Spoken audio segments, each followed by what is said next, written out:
Fala pessoal, sejam bem-vindos a mais um episódio do 150 Graus, o podcast mais quente da internet.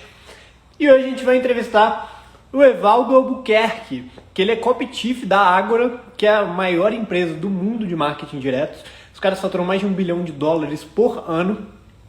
E o Evaldo, ele como gestor do time de copywriters lá, de uma das principais divisões da Ágora, ele já produziu mais de $250 milhões em copy. Então, tem uma experiência gigante e ele é criador de um método próprio dele chamado a Carta de Vendas de 16 palavras.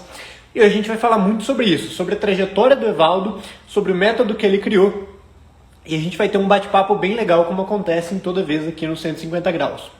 Para quem está chegando agora e não sabe, o 150 Graus ele é o seguinte: toda terça e toda quinta a gente agenda uma conversa com pessoas que estão tendo resultado no marketing digital, seja com copywriting, seja com tráfego, então qualquer tipo de experiência no marketing digital, mas eu faço questão de trazer aqueles que têm mais resultado, ou seja, aqueles que são os maiores especialistas em qualquer uma dessas áreas aí. E nós já estamos, se eu não me engano, que eu já perdi a conta de leve aqui, mas esse é o 16º episódio. E nós temos tanto no meu IGTV, quanto no YouTube, quanto no Spotify, outros 15 episódios aí, cada episódio de 1 hora, com essas conversas com vários desses especialistas aí. Nós fazemos esse podcast no Instagram, como está acontecendo agora, e depois a gente replica para o YouTube e para o Spotify. Então, já convidei o Evaldo aqui para poder participar da live, e hoje nós vamos falar sobre o método dele, que é a carta de vendas de 16 palavras. E aí, Evaldo? E aí, beleza? Agora eu tô te escutando, cara. Pois é, cara, eu usava um iPhone 7, aí deu pau aqui hoje. Aí eu acabei de comprar um iPhone novo. Mas você foi rápido então, ué. Rapidinho, tem uma loja aqui perto aqui de casa, só fui lá e comprei um novo. Show de bola, Evaldo. Tava explicando pro pessoal aqui brevemente como funciona o podcast. Vou fazer uma breve apresentação minha aqui, depois eu gostaria que você se apresentasse também, para a gente poder dar continuidade aí. Evaldo, que agora tá craque nas lives, faz live toda semana aí. Então, vamos lá. Pessoal, para quem não me conhece, tá vindo aí do pessoal que conhece o Evaldo, para quem está assistindo esse podcast depois, meu nome é Igor Gontijo, eu sou um dos sócios do HackerEds. E o HackerEds ele é uma plataforma de gestão de anúncios online. Então, nós criamos uma tecnologia que te ajuda a fazer a gestão desses anúncios. E esse aqui é o 150 Graus, nosso podcast, onde a gente traz pessoas, assim como o Evaldo, que tem muito resultado no mercado digital e tem muito para poder ensinar a gente. E a ideia aqui é ter um bate-papo descontraído durante 1 hora aí, onde a gente vai conversar sobre os métodos do Evaldo, sobre a trajetória dele e um pouquinho sobre o que ele acredita que fez ele ter tanto resultado nesse mercado até hoje. Então, Evaldo, conta pra gente um pouquinho aí quem que é o Evaldo e o que ele faz hoje. Cara, é o seguinte, hoje eu tenho três funções, tenho 3 negócios que eu estou envolvido, né? O primeiro é que eu sou minha empresa própria, que eu presto serviço para Agora, que é a empresa acredito, a maior empresa de marketing digital do mundo. Eles faturam cerca de $1,5 bilhão por ano, né? Vendendo a maioria de si produtos na área financeira e parte de saúde. Então, assim, eu escrevo copy para eles, né? E também presto serviço de consultoria, tipo mentoria para copywriters da Agora. Além disso, eu tenho uma agência de marketing aqui que a gente lançou, acho que está com 2 meses só, que a gente também presta serviço para outros clientes aqui nos Estados Unidos. Eu tenho 4 parceiros, né? Todos americanos, eu sou o único estrangeiro lá no meio. E tem a comunidade Copy Sniper, que eu fiz uma parceria com o Marcelo Brajona, da MR Lançamentos. Eu acho que você até já entrevistou ele aqui no podcast. E a gente, toda quinta-feira, a gente dá uma aula no YouTube, às 20 horas. Inclusive, tem aula essa quinta agora. Acho que a gente vai fazer uma revisão de uma cópia ao vivo, às 20 horas nessa quinta-feira, 20 horas, horário de Brasília. E essa comunidade Copy Sniper é uma parceria que eu fiz com o Marcelo. Então, a gente criou uma comunidade, né, de copywriters. Então, são esses 3...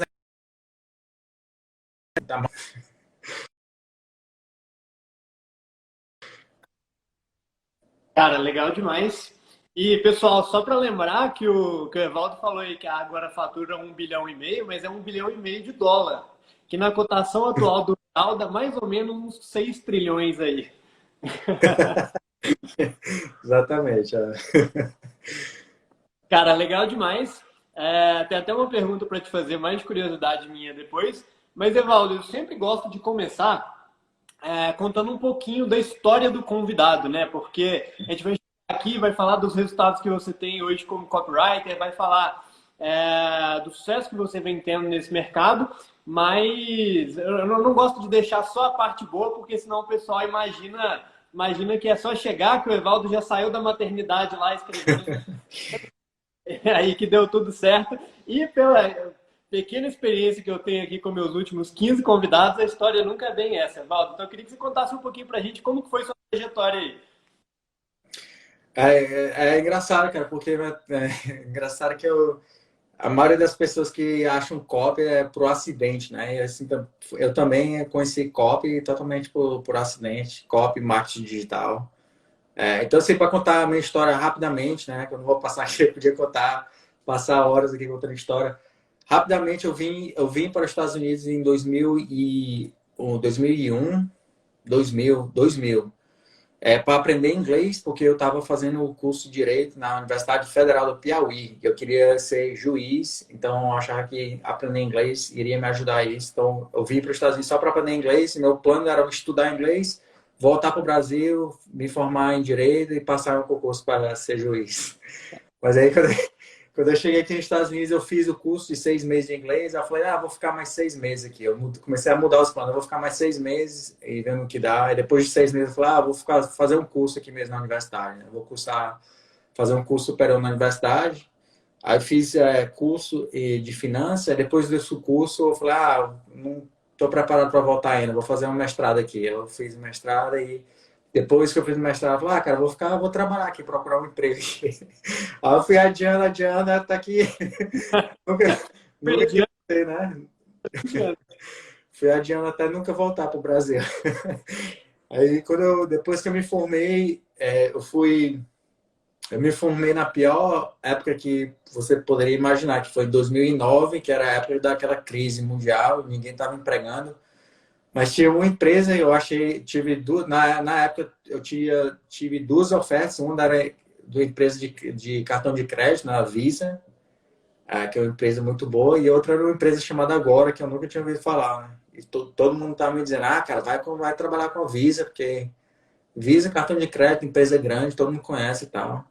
Mas eu não escutei ninguém, eu fui com o meu instinto mesmo e eu decidi ir para trabalhar para essa empresa chamada Agora. Aí, quando eu estava lá dentro, né, eu comecei a trabalhar como analista assistente de pesquisa, né, na parte de analista financeiro, como eles publicam relatórios financeiros, né? Eu era somente na parte de editorial, eu comecei na parte editorial como assistente de pesquisa. Aí fui mais, nos primeiros 4 anos dentro da Agora, é só a parte analítica mesmo, sabe? Escrevendo relatórios financeiros e tal.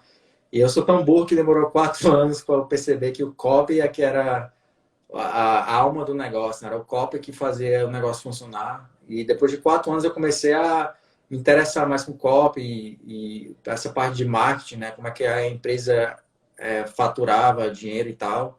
Aí eu me apaixonei por copy e eu fiz a transição, né? De ser analista financeiro para copy, né? Full-time copy. E como eu já estava lá dentro da marca, né? Foi mais fácil para mim fazer essa transição, porque agora vivo de copy, né? Então, assim, tinha muito material para eu aprender ali todo dia, vendo copy que estava funcionando, copy que não estava funcionando. Então, isso me ajudou muito, né? A fazer essa transição da parte de editorial para copy. Cara, legal. E me conta aqui, tem quanto tempo que você fez essa transição para a Copa dentro da Agro? Faz quantos anos isso? Foi em 2014 que eu fiz essa transição. Então, 6 anos atrás. E essa transição de analista para copy é comum dentro da Ágora ou você foi uma exceção aí? Que eu saiba, eu acho que eu fui o único. Não é comum não é comum de jeito nenhum. Até porque eles falam que quem tem assim, uma mente analítica não consegue ter criatividade que copy requer, né? E a gente até vê isso quando a gente está conversando com os especialistas, eles não conseguem entender essa parte de marketing e tal, copy. Mas eu sempre tive um interesse em comportamento das pessoas, né?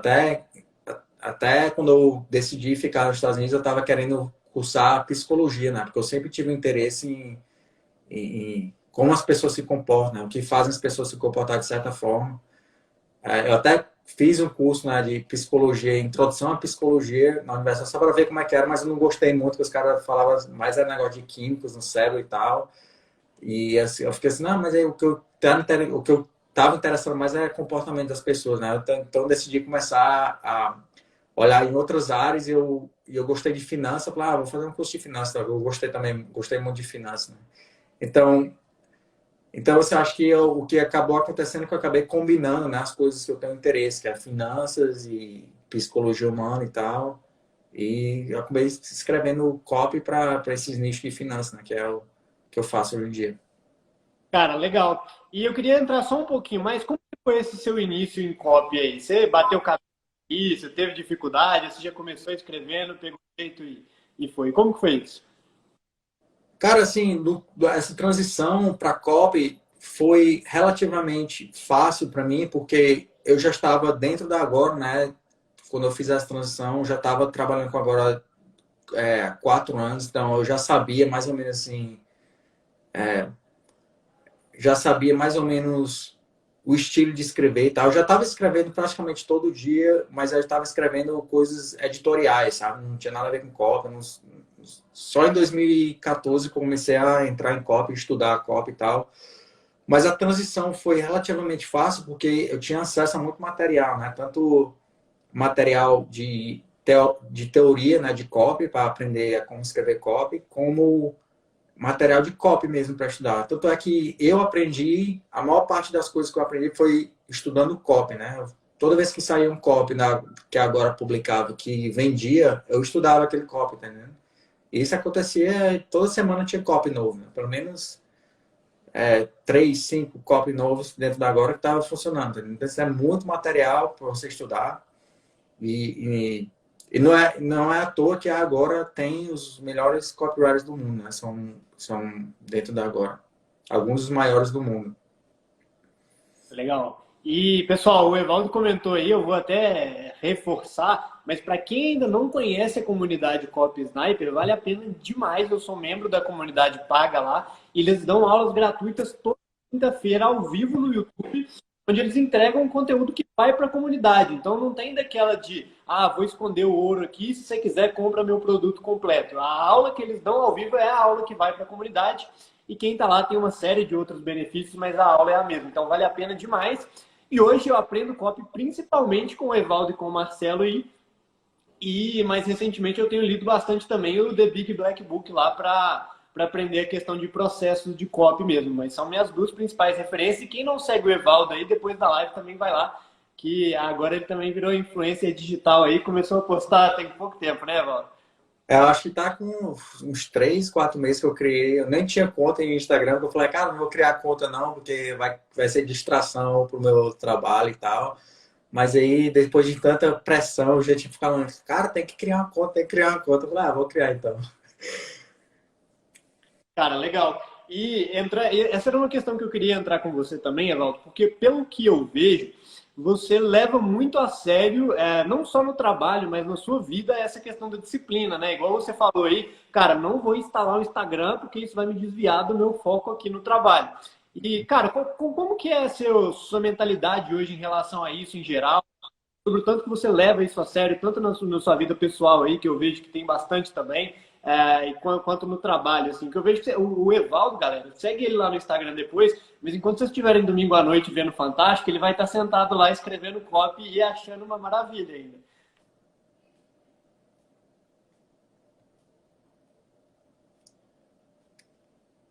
Oi.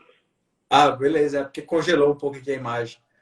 Mas é isso aí, cara, é disciplina, né? Acho que foi um dos fatores que mais me ajudou, né? É ter disciplina. E isso acho que Essa questão que você tem que desenvolver, cara, essa mentalidade e a maioria das pessoas, a verdade é que a maioria das pessoas não se esforçam para desenvolver essa mentalidade, sabe? De saber lidar com obstáculos, com fracasso, porque fracasso é uma constante em copy, né? Toda vez que você vai ter, até os melhores copywriters do mundo escrevem copy que não vende, né? E isso acontece com os melhores e tem muitos copywriters que não sabem lidar com esses fracassos, né? Que eles entram em depressão e tal. Assim, durante todos os anos que eu estava aqui nos Estados Unidos, né? Como eu tive que passar por muitas dificuldades, tipo assim, aprender inglês, o choque cultural e praticamente ser humilhado assim várias vezes por americanos e tal, passar várias dificuldades, ter que trabalhar 60, 80 horas por semana para pagar a universidade e estudar sem ir para as aulas sem dormir direito. Eu passei muita dificuldade nos Estados Unidos. Eu acho que esses anos todos me deu uma mentalidade uma disciplina, sabe? Que quando eu meto a coisa na cabeça, eu vou conseguir aquele objetivo, eu vou seguir a disciplina, eu vou fazer o que precisa ser feito. Mesmo, então, assim, eu não tenho medo de seguir um caminho mais difícil, né? Inclusive, eu acho que essa é a forma de você crescer na vida, aceitar desafios e sempre escolher aqueles caminhos que tem mais desafios, que é isso que vai fazer você crescer. Mas a maioria das pessoas eles escolhem os caminhos mais fáceis, é por isso que eles não crescem. Legal. E, Evaldo, até já entrando um pouquinho no seu método aí, mas você me corrige se eu estiver errado, pelo que eu já ouvi da sua história, chegou um ponto ali em que você botou na sua cabeça e falou, cara, eu vou me dedicar para ser o melhor disso aqui e vou fazer o máximo que eu puder. E me conta, foi aí que surgiu o método da carta de vendas de 16 palavras? Foi. A história é o seguinte, eu entrei no escritório do Joe Schrift, né, que na época era o CEO da Agora Financial, e a gente estava tendo uma reunião e eu perguntei para ele assim, a opinião dele para me comparando com os outros copywriters da empresa, né? E ele falou: "Ah, você é mais, não, cara, você tá bem, você tá na média". Aí quando ele falou isso, cara, assim, eu me senti mal, né? Que eu falei: "Pô, eu não quero ser média. Pô, tô na média". Então foi nesse dia que eu tomei a decisão, cara, não vou ser média não, vou ser o melhor. Aí eu meti isso na minha cabeça e aí eu fiquei pensando, o que é que eu preciso fazer para ser o melhor? Eu preciso estudar mais, me dedicar mais e trabalhar mais duro. Então, a partir desse dia, isso foi em 2016, eu acho, final de 2015, 2016. Eu comecei a me dedicar mais, comecei a escrever mais copy do que qualquer outro copywriter da empresa, né? Enquanto a maioria dos copywriters escreviam seis copies ao ano, né? E quando eu falo copy, são cartas ou vídeos de venda com 8, 10 mil palavras, né? Então, não são copies curtos, são copies com longos e com ideias mais ou menos complexas, né? Até porque o mercado aqui é muito competitivo, então você tem que ter uma ideia nova, né? Uma ideia única e porque o mercado aqui é muito competitivo, isso não é tão fácil, né? Então, a maioria, na média, os copywriters aqui escrevem 6 copies novos ao ano, né? Então, eu comecei, quando eu tomei essa decisão, eu falei, vou escrever um todo mês, que aí eu vou fazer o dobro do que a média, né? Então, assim, foi uma decisão que eu tomei e eu acho que essa produtividade, né, de escrever mais do que os outros, acho que também me ajudou muito, né? Porque prática leva à perfeição, né? Então, se eu estou praticando mais que os outros, eu acho que a conclusão lógica é que eu vou me tornar melhor que os outros, né? Cara, legal. E sobre o método em si, quando você tomou essa decisão, você foi buscar uma forma de sistematizar o que você via que dava certo? Como foi o processo de criação do método? Isso foi por acidente, assim, não foi que eu tomei a decisão, vou criar meu próprio método. Eu comecei só a estudar, né, copy que estava funcionando, copy que não vendia e tal, e comecei a perceber um certo padrão, né, que os copies que vendiam tinham certas coisas e os copies que não vendiam cometiam erros comuns, né? Eu comecei a ver esses padrões e fui colocando como se fosse um quebra-cabeça, né? Colocando as peças no lugar e foi assim que eu fui desenvolvendo o meu próprio método que eu escrevo no livro, né? Mas isso foi um processo, quando eu estava nesse processo de aprendizado e tal, e prática, e foi em 2017 que eu consegui colocar esse quebra-cabeça junto. Eu falei, cara, eu acho que isso que eu tenho que fazer, se eu conseguir fazer tudo isso aqui dentro de um copy, eu acho que vai vender muito, porque eu comecei a colocar todos os pedaços que eu tinha visto em outro copies, né, funcionar, colocar todos os pedaços juntos, de uma forma que fluía muito bem no copy, e tinha vários elementos de persuasão já incluído dentro da estratégia, né? Dentro da estratégia, da estrutura. Então, quando eu comecei, a primeira copy que eu escrevi usando esse método foi em 2017 e vendeu esse copy que eu escrevi, vendeu $35 milhões, né? Então, é uma coisa de louco. É considerado até hoje um dos melhores copies da história da Agora. Então, assim, isso provou, né, que realmente esse sistema funciona. Então, depois de 2017, desse sucesso absurdo desse copy, eu comecei a escrever, usar esse método em todo o copy que eu escrevi, né? Legal. E, cara, pelo que eu reparei, você me corrige se eu estiver errado também, mas você teve uma progressão muito grande de resultado recentemente, né? Eu lembro de ter visto ou na página de vendas do livro ou no próprio prefácio lá que falava em $120 milhões em vendas. E hoje você já fala de mais de 250 milhões, né? Então você teve um crescimento muito expressivo de resultado de pouco tempo para cá, foi isso mesmo?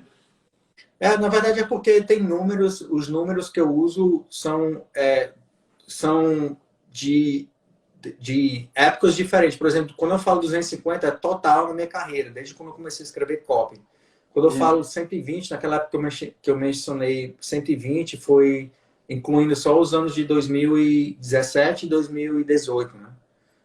E tem alguns outros lugares, já mencionei 170, que são incluindo os 3 últimos anos.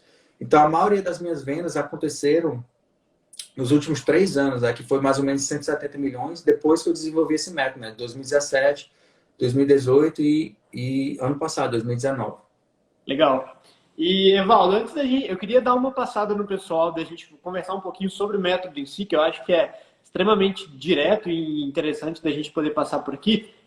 Mas eu queria entrar em algo que você falou que eu acho bem interessante, que você falou que o mercado daí ele é extremamente competitivo.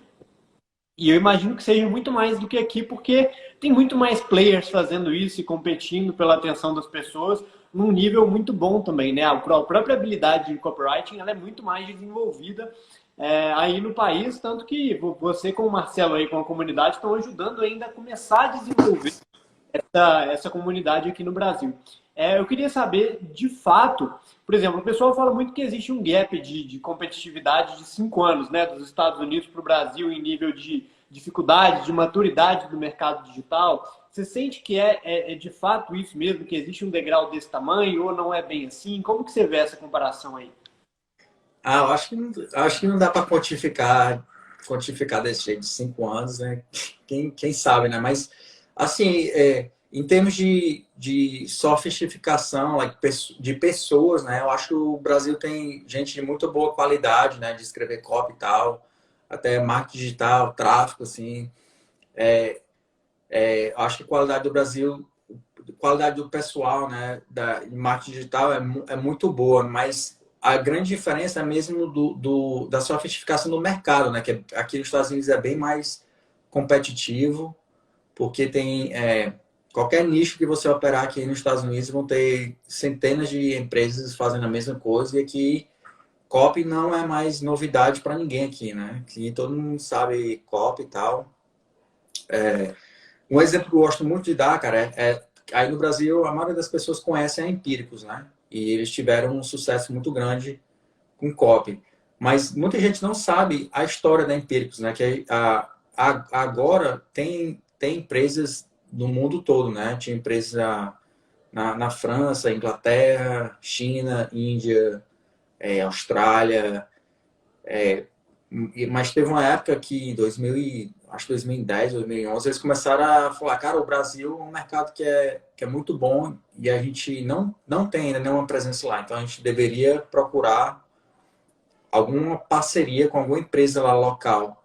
E foi naquela época que eles começaram a pesquisar e eles acharam uma empresa lá que estava publicando, de certa forma estava publicando relatórios financeiros, mas eles estavam praticamente indo à falência, né? Porque eles tinham um modelo de negócio totalmente diferente. e agora fez parceria com essa empresa, ensinou para eles o modelo de negócio, ensinou para eles tudo que a gente sabia de copy, e essa empresa foi empíricos, né? Então eles foram praticamente eles não estavam, eu acho que eles tinham mil assinantes, 1.000 leitores, e hoje em dia, e depois que eles começaram a entender o modelo de negócio da Agora e como aplicar copy, né? Como escrever copy, eles dispararam, né? Eles dispararam e durante muito tempo eles eram praticamente a única publicadora de relatório financeiro aí no Brasil, né? E agora, recentemente, é que começou a surgir vários competidores menores. Então, assim, isso aconteceu com a Agora 20 anos atrás. 20 anos atrás, a Agora era a única que fazia isso, né? E aí começou a aparecer alguns competidores e tal. E então, assim, o mercado aqui é bem mais competitivo, né? Que tudo que você faz tem muita gente tentando vender coisa parecida. Tá, legal. E, cara, em termos de, vou falar assim, de barreira de entrada, você considera hoje, porque assim, como o mercado ele é mais competitivo, para um copy dar certo de fato, até como as pessoas já estão mais acostumadas a esse formato, é mais difícil. Então, você diria que, por conta disso, existe uma barreira maior de entrada para novos copywriters, por exemplo? O cara ele é obrigado a acertar logo de cara em um nível maior do que um copywriter aqui no Brasil, por exemplo, ou não? Eu acho um pouco mais. Se você está perguntando aqui nos Estados Unidos, é mais difícil.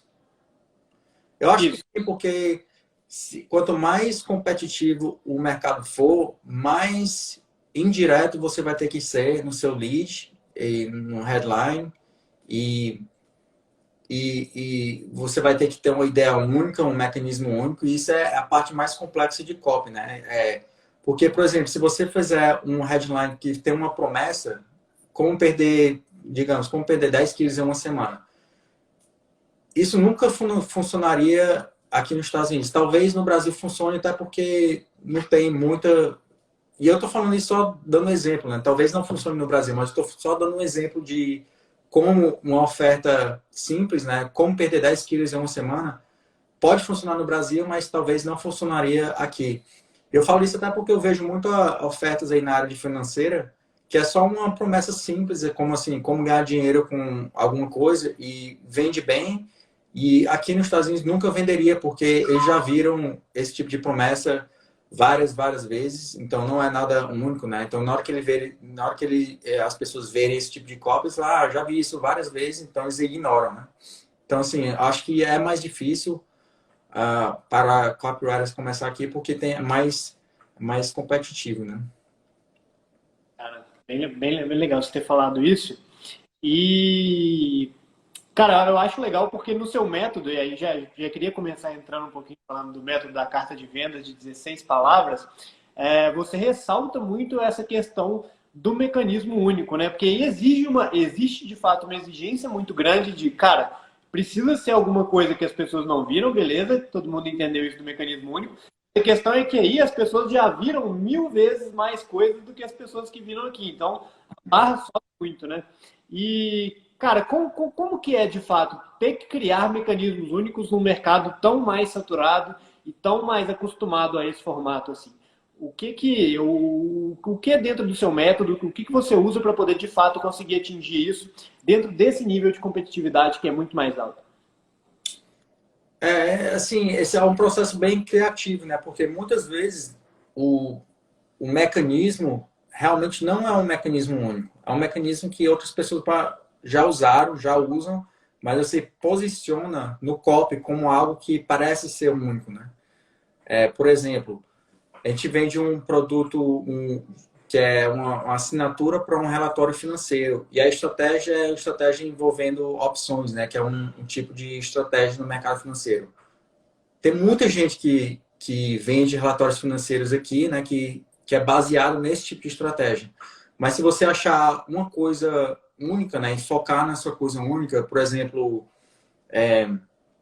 digamos que seja só sobre empresas na área de biotecnologia. E eu estou só dando um exemplo assim por alto, né? A gente vai criar uma estratégia focada apenas em empresas na área de biotecnologia e você vai poder ganhar dinheiro antes dessas empresas anunciar algum tipo de cura, né? Para algum tratamento.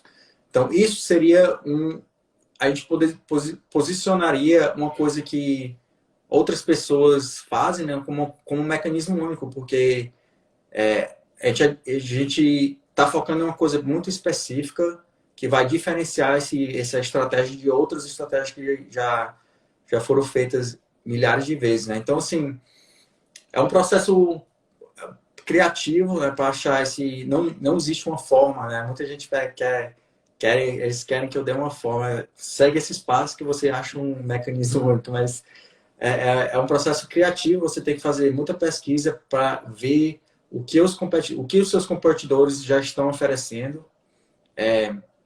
E você tem que tentar achar algum tipo de solução que ninguém está falando ainda, que vai resolver o problema da sua audiência, né? De certa forma, de uma forma diferente, né? Do que as outras pessoas estão oferecendo. Cara, e isso que você falou, só voltando um pouquinho num tópico que a gente até explorou no último episódio, que foi com o Marcelo Távora, a gente estava falando sobre virada de chave, né? Que é quando você percebe alguma coisa, consegue entender um conceito de uma forma que você não tinha entendido antes, de uma forma mais profunda.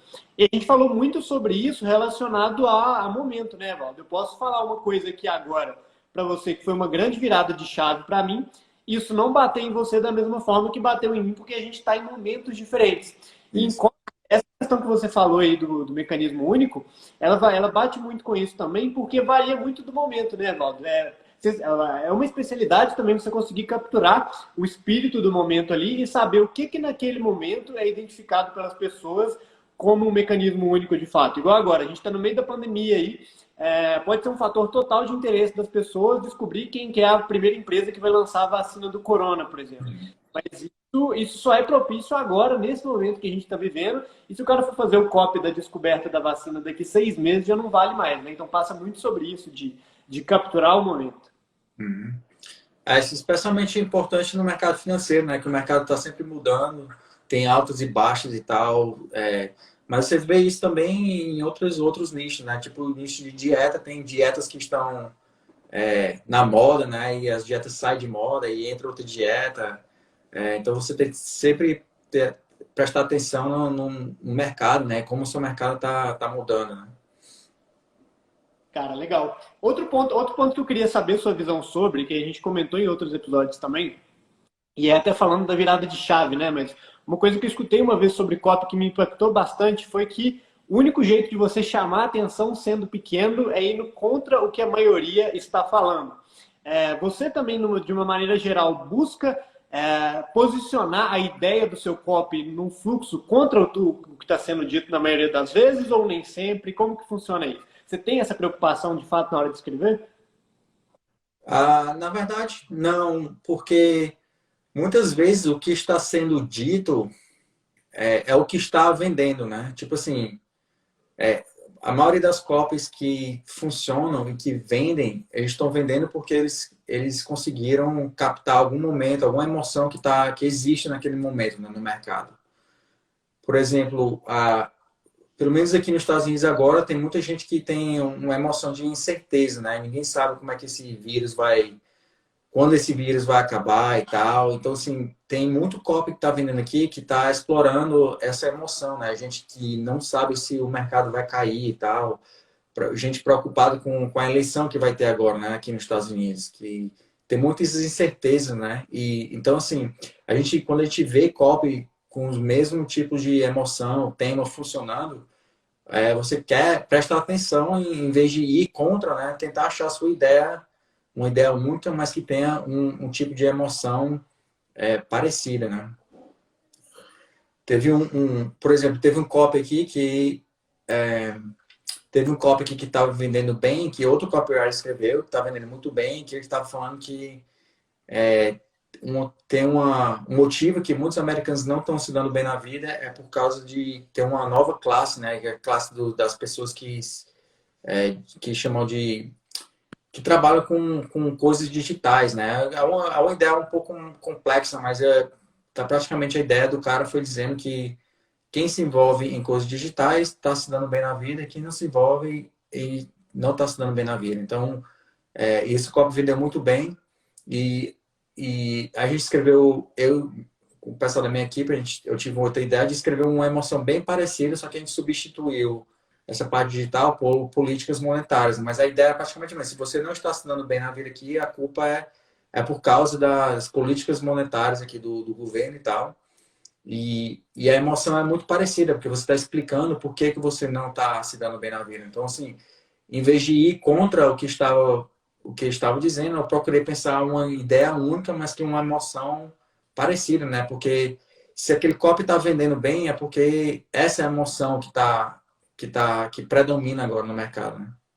Cara, legal. Eu vi isso recentemente, até falei disso, com essa crise do corona, né? Vários influenciadores de finanças, youtubers, enfim, estavam falando que agora era a oportunidade de investir porque as ações estavam em baixa. Mas o movimento do pessoal estava justamente, cara, eu estava investindo aqui, meu patrimônio acabou de cair pela metade, eu preciso arrumar um lugar para eu me segurar. E aí a Empíricos aqui, né, ao invés de fazer uma campanha tipo, agora está tudo barato, é hora de investir, eles foram e lançaram o Fim do Brasil, parte 2, que é justamente isso, né? Tá todo mundo buscando um lugar para se segurar e eles se falam, tipo, cara, vem cá que eu vou te ensinar a se proteger. É isso Enquanto aí. vai agora que agora é a hora de comprar.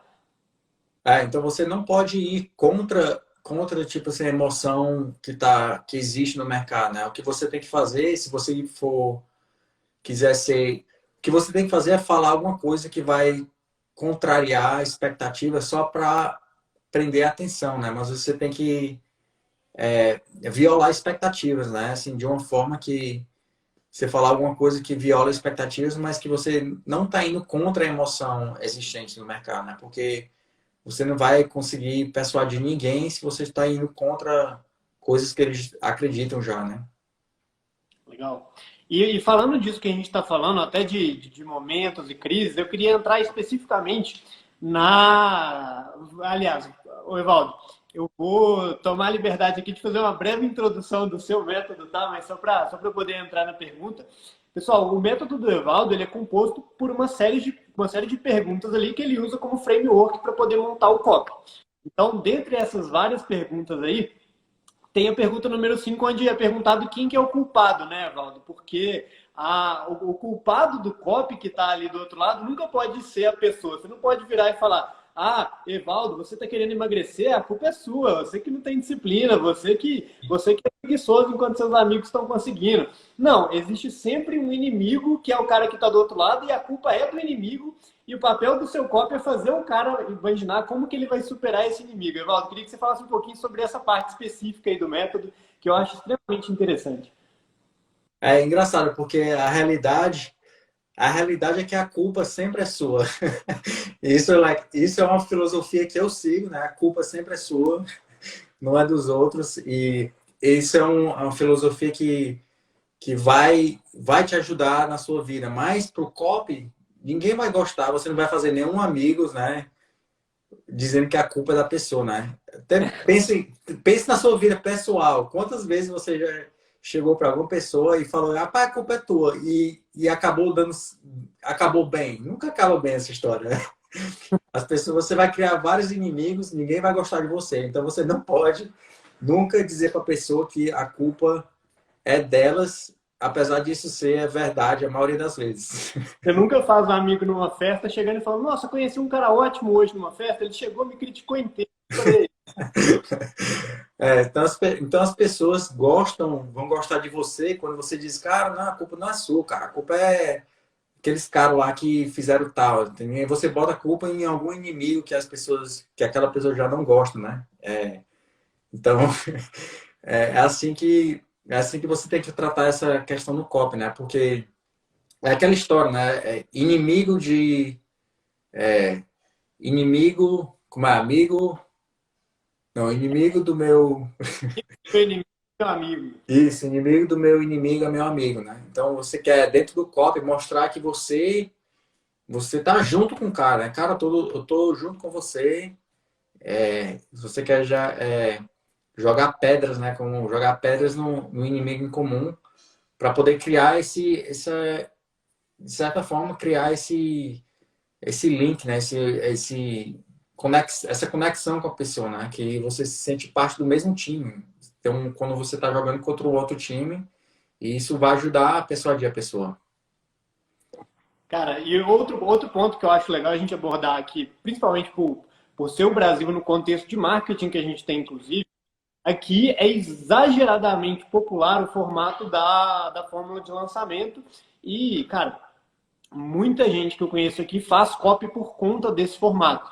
Mas aí vocês têm um desafio diferente que os produtos em si, eles são assinaturas que na maioria das vezes, ou não sei no caso dos Estados Unidos, eu sei aqui da Empíricos, mas na maioria das vezes estão à venda de forma perpétua, né? Então vocês têm o desafio aí de gerar essa escassez, não por conta do número limitado de vagas que existe na turma que vai abrir do lançamento, mas vocês encontram outras formas de gerar essa urgência. E aqui o pessoal se prende muito a esse modelo da urgência do lançamento por vagas.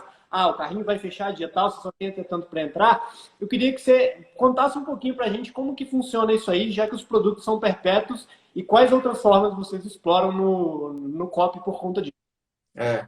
Eu acho que o que aconteceu, cara, foi que o Jeff Walker, né, que é o criador da forma de lançamento aqui nos Estados Unidos, ele teve sucesso aqui, né? Teve muita gente que seguiu a forma de lançamento, teve sucesso aqui. E ele começou a licenciar isso para outras pessoas e ele licenciou para o Érico Rocha.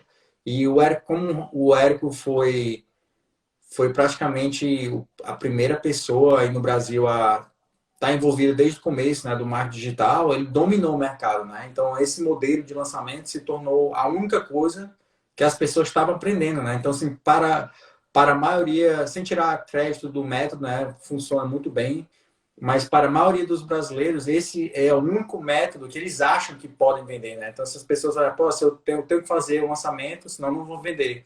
Mas a forma de lançamento é apenas uma estratégia, tem várias estratégias diferentes de vender online, mas isso dominou o mercado brasileiro porque o Eric lançou desde o começo, né? Foi assim que as pessoas começaram a aprender a entrar no marketing digital, foi forma de lançamento, tem que fazer forma de lançamento.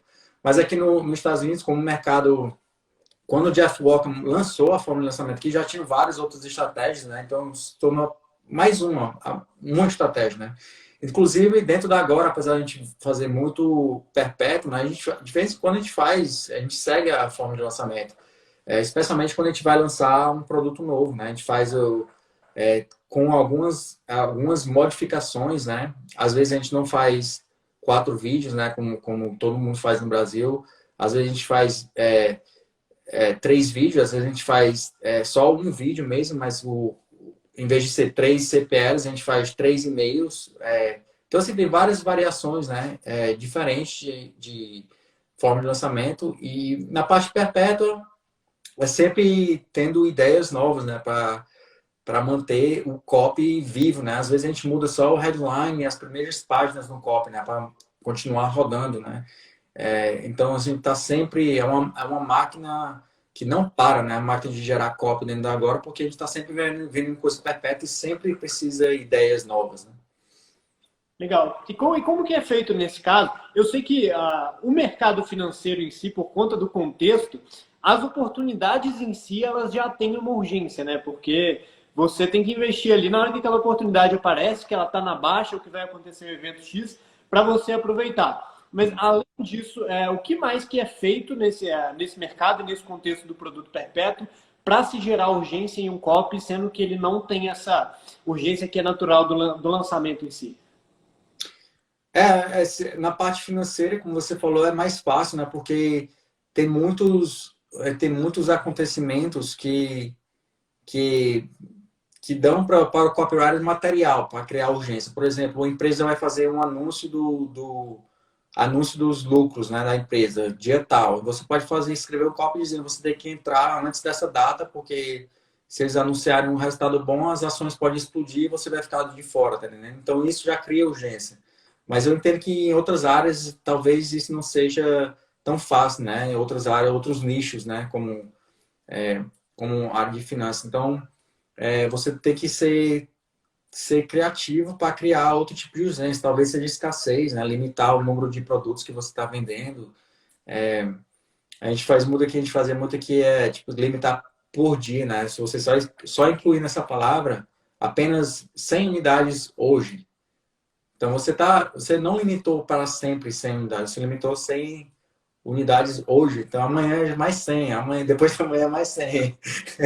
Mas assim, só essa jogada aí já ia criar escassez no copy, mesmo que sendo um produto perpétuo, né? Então assim, a gente realmente na área financeira é mais fácil, mas é possível sim fazer em outros nichos também. Legal. E esse elemento da urgência eu acho legal porque ele é vou falar assim, mas ele é um dos passos obrigatórios aqui da sua fórmula, né, Walter? Você conseguir responder para o cara por que que ele. A pergunta número 6 aqui é por que agora? Então a gente até fez essa brincadeira em outro episódio, mas o depois é o novo nunca, né, Walter? Se o cara se esmagar daqui meia hora, acabou. Isso é muito importante, cara. Eu acho que todo copy que funciona, que vende muito bem, tem algum elemento de urgência, porque se você fizer, mesmo que você faça tudo certo no copy, tenha uma ideia única, uma promessa forte e tal, as pessoas vão tender a não agir, né? Só para aquele movimento de tirar a carteira do bolso, tirar o cartão de crédito e pagar e tal, assim, a maioria das pessoas não fazem isso, né? Então, se você não der para a pessoa assim, uma razão muito forte para eles agirem agora mesmo, eles vão tender a não nunca tomar a decisão. Depois eu penso nisso e pense só no seu próprio comportamento. Quantas vezes você já viu alguma coisa que você achou interessante e você pensou, isso é interessante, mas depois depois vou pensar e depois eu vejo se eu compro. E você acaba nunca comprando aquele, né? Então, assim, você tem que dar para a pessoa você tem que criar aquele sentimento que, cara, você ou entra agora ou você vai perder, né, amigo? Essa é a sua única chance. Então, você tem que tirar essa opção da pessoa, né? Essa opção que eles podem esperar. E às vezes isso é difícil de fazer no copy, né? Porque é, não pode ser uma coisa. Tem que ser uma coisa real. Você tem que ter um verdadeiro motivo, né? Dar um verdadeiro motivo para a pessoa. Isso vai funcionar melhor se for realmente um verdadeiro motivo, que você tem que entrar agora ou você vai ficar de fora, né? Ou você vai arriscar. Talvez seja o preço vai aumentar. Né? Então você entra agora, porque amanhã o preço vai aumentar. Ou as unidades só tem tantas unidades agora e amanhã talvez não esteja disponível, né? Então, assim, você tem que dar um verdadeiro motivo, porque isso vai fazer que a pessoa pense, pô, cara, tenho que comprar isso agora, senão eu vou ficar de fora. Cara, isso que o Evaldo falou é extremamente interessante, de ter um motivo genuíno. E isso não é porque a gente fala, não, tem que ter um motivo genuíno para você poder ser honesto. Cara, porque as pessoas elas não param para pensar, na maioria das vezes, que existe de fato um ser humano pensante do outro lado. E que o negócio não é mecânico, tipo, não, cara, eu preciso colocar urgência no copy, vou colocar um contador aqui no topo da página e tá tudo certo. Então, a autenticidade é muito por isso, né, o Evaldo? Eu até citei outras vezes também uma frase do David Ogg, que fala, cara, nunca insulte a inteligência do seu leitor num copy, porque seu leitor pode ser a sua esposa. Então, cara, sempre tem alguém ali pensando assim como você pensaria, com um senso crítico assim como o seu, e a sua obrigação no copy ali é conseguir quebrar as barreiras desse cara para ele poder comprar. Inclusive, falando de outro aspecto em relação a isso, cara, fugiu completamente o que eu ia falar aqui agora. Não, cara, fugiu. Tranquilo, isso que você falou é importante também, até porque se você usar clichês, né, quanto mais competitivo o mercado vai se tornar, né, isso vai acontecer, não tem escapatório. O mercado aí vai se tornar mais competitivo, então os copywriters, quem está escrevendo copy, vão começar a usar as mesmas táticas, até as mesmas frases, né? Então vão se tornar clichês e se você sempre usar clichês, ninguém vai acreditar em você, né? As pessoas, se você começar a usar clichê de outros copywriters, vai ficar, pessoal, eu já vi isso várias vezes. Então, sei que esse cara está falando isso só para criar urgência, esse cara está mentindo, né? Então, é por isso que é importante ser autêntico, né? E achar mesmo um motivo verdadeiro porque você tem que agir agora. E eu lembrei o que eu queria falar, porque foi justamente o Lucas aí, fez o comentário na hora certa que me fez puxar o gancho que eu tinha perdido. Mas uma outra virada de chave que eu tive foi fazendo um curso, inclusive, de uma pessoa que trabalhou aí na Ágora, inclusive, era um curso em inglês de copy, daquela IWAI, que ela fala que o trabalho do copy, no final das contas, é fazer o leitor sair do estado atual onde ele está, que ele não tem o produto, e fazer ele conseguir se transportar mentalmente para um estado onde ele já viveu a transformação do produto. E aqui eu acho legal porque a última pergunta, a pergunta número 10 do seu método, é o que eu tenho a perder. Porque você não só leva o cara lá pro topo, faz o cara imaginar a vida dele como seria se ele conseguisse aquela transformação que você está prometendo ali, como você também joga o cara lá embaixo e fala, cara, mas se você não seguir o que eu tô te falando, a sua vida vai ser assim, assim, assim, você vai ter perdido a oportunidade. Então você tá o tempo inteiro levando o cara mentalmente de um lugar para o outro, tanto no estado de êxtase ali, tanto até lá embaixo quando ele não conseguir essa transformação, né, Valdo? Fala um pouquinho sobre isso, por favor. Você pode repetir de novo? Eu estava distraído aqui lendo a pergunta aqui do Luiz. Te dando desculpa aí. Não, tranquilo. Cara, o comentário que o Lucas fez foi justamente uma outra virada de chave que eu tive uma vez que eu estava fazendo um curso da AWAI, inclusive, que ela falou que o papel do copy, no final das contas, é transformar o leitor do estado emocional onde ele não tem o produto até um estado emocional onde ele já comprou o produto e já viveu a transformação que que o produto proporciona. E aí, na 10ª pergunta aqui do seu método, você ainda coloca o que eu tenho a perder. Ou seja, você não só leva o cara lá em cima para o estado de êxtase, onde ele adquiriu o produto, teve a transformação e deu tudo certo, como você também vai lá e joga o cara lá embaixo e fala, cara, mas se você não comprar, a sua vida vai ser assim e assim também. Então, o papel do copy é muito esse, né, cara? Ficar transitando o cara e fazer ele conseguir se levar emocionalmente para onde você quer. Queria que você falasse um pouquinho disso aí. Eu gosto sempre de terminar o copy com essa pergunta, né? Porque no final do copy você já mostrou tudo, né? Já mostrou a sua solução, já mostrou provas, né? Por que pode te ajudar e tal. Já revelou o preço, já fez a oferta, você já fez tudo, né? Então, quer que naquele momento do copy, no final do copy, ou cara, não, ou você não convenceu, se você não convenceu ninguém que aquele é bom, eles já saíram do copy, não estão mais nem assistindo, não estão mais lendo. As pessoas que estão ali no final do copy, que leram tudo, eles estão só estão ali em cima do muro, né? Estão ali, poxa, cara, isso é interessante, mas não sei se eu devo comprar esse produto ou não. Então, quando você lembra para a pessoa que o que é que o futuro dela pode ser se ela comprar, eles vão, como você falou, eles não vão só se imaginar, né? Pô, se eu comprar esse produto ou serviço, minha vida vai melhorar. Mas também você lembra a eles, né, que se eles não agirem hoje, nada na vida deles vai mudar, né? Então você vai continuar seguindo com os mesmos problemas que você tem hoje. Então você está praticamente botando o dedo na ferida, né? Lembrando o cara, bota no dedo e aperta da ferida para lembrar pro cara, se você não agir hoje, cara, nada vai mudar na sua vida. Então, dependendo do seu produto, né, que você está vendendo, dependendo do seu nicho, você tem que lembrar pro cara que se ele não agir, você vai continuar com os mesmos problemas e as coisas só vão piorar para você, porque nada vai mudar se você não tomar uma atitude agora mesmo, né? Cara, sensacional. E aí, Valdo, o Instagram vai cortar a gente daqui a pouquinho, mas só antes da gente finalizar, já puxando o gancho da pergunta do Luiz aí, queria que você falasse um pouquinho do método para quem assistiu essa live aqui, se interessou em conhecer o método que você criou. O Luiz aí, ele pergunta se isso ajuda, se seguir o método serve de base para você conseguir ter ideias de copy efetivamente. E que aí, aproveitando, queria que você emendasse e falasse como que esse pessoal pode fazer para ter acesso ao método que você criou aí, para a gente partir para o encerramento. Você está perguntando se o meu método me ajudou a ter ideias? Se ele ajuda a você ter ideias de copy, se o método ajuda nisso. Eu acho que ajuda você decidir se a ideia que você tem é boa ou não. Porque tem uma parte do processo, né, antes das 10 perguntas, que eu chamo de One Belief, que esse processo de você escrever o One Belief vai te ajudar a decidir se a sua ideia é realmente boa ou não. Para ter ideias, basta você alimentar seu cérebro, né? Ler muito livros, estudar muito copy, que é assim que você vai ter ideias, né? Estudando copy, lendo livros, escutando podcast e tal. Que você vai começar a fazer conexões que outras pessoas não estão fazendo. Essa é a única forma de ter ideias. Então, quando você tem uma ideia e você não sabe se a ideia é boa mesmo, aí sim, que meu livro pode te ajudar, porque dentro lá do livro eu falo sobre o One Belief, e aí, antes de começar qualquer projeto de copy, eu escrevo essa sentença, né? Essa frase que é do One Belief que eu explico no meu livro, né?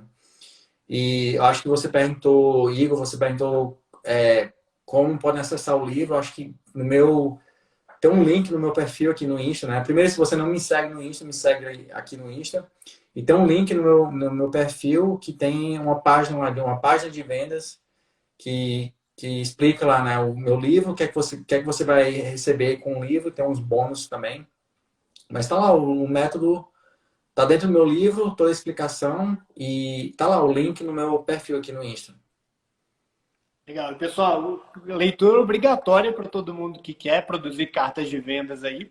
E só elogiando aí, mas eu acho bem interessante o livro do Evaldo, porque ele é extremamente direto, cara. Tem lá, claro, os cases e os exemplos, mas o livro ele trata especificamente sobre o método ali. E, cara, numa sentada você consegue sentar, absorver, entender o método do Evaldo e já começar a aplicar. Então, achei isso bem interessante aí na forma que você formatou, Evaldo. Beleza. Cara, então vamos partir pro encerramento aí, Evaldo. Queria te agradecer demais pela sua disponibilidade aí, pô. O celular estragou, o cara foi lá na loja, trocou, voltou. Muito obrigado aí pela disponibilidade, pelo seu tempo aí. Pessoal, esse episódio do Evaldo vai ficar disponível no meu IGTV agora e depois ele vai para o YouTube e para o Spotify também, para quem quiser escutar. E esse aqui foi mais um episódio do 150 Graus. Eu espero vocês na próxima quinta-feira aí, no próximo episódio. Eu vou deixar o Evaldo fazer o encerramento dele aí. Ah, beleza. Valeu, Igor, pela oportunidade aí. Você me deu um motivo para comprar um celular, para comprar um iPhone novo, que eu já estava adiando isso há meses, mas legal, foi muito bom, cara, aqui conversar, a gente pode fazer isso de novo, quando você quiser. Eu vi uma pergunta aqui, gente que chegou agora perguntando como se chama o livro. O livro se chama Carta de Venda em 16 Palavras e tá o link lá no meu perfil aqui no Insta para você acessar o livro. Show. Fechou, galera. Então, Evaldo, brigadão de novo. Boa noite, galera, e até a próxima aí. Valeu, um abraço.